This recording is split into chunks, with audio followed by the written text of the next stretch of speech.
But first tonight, Kanye West, as you know, spoke at the White House yesterday. He drew a huge amount of news coverage for what he said.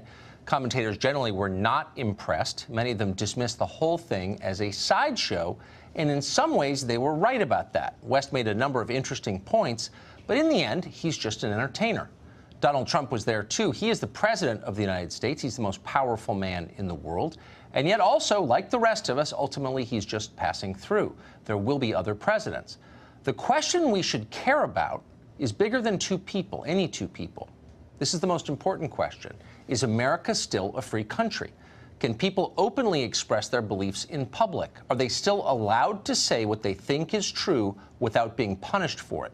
That's what matters most. It matters far more than any single politician or rapper or midterm election.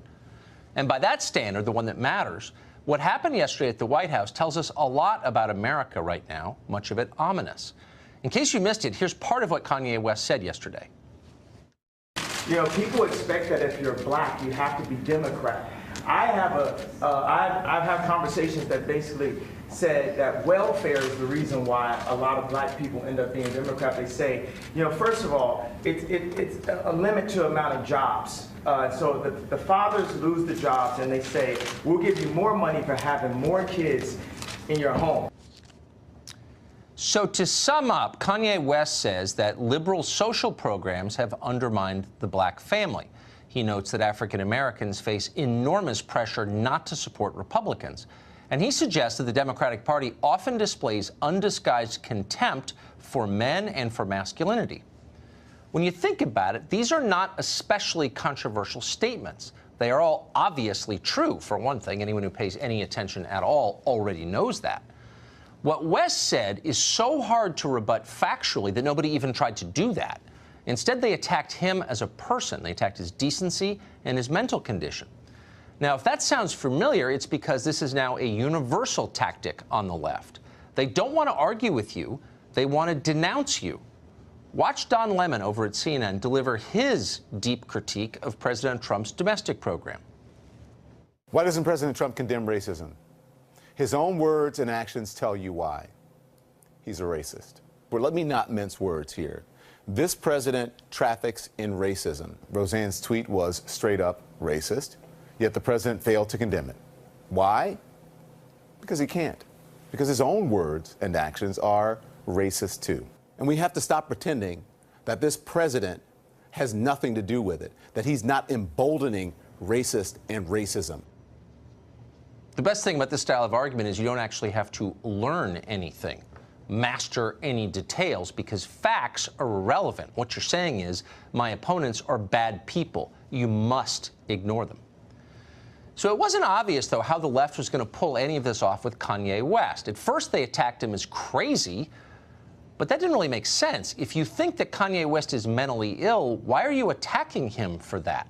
And, of course, you can't really call Kanye West racist because he's black. But then Don Lemon cracked the code.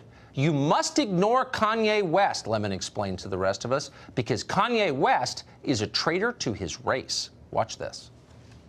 What I saw was a minstrel show today. Him in front of all of these white people, mostly white people, embarrassing himself and embarrassing Americans, but mostly African Americans. And now all of a sudden, he is the person who represents the African American community. He doesn't. This was an embarrassment.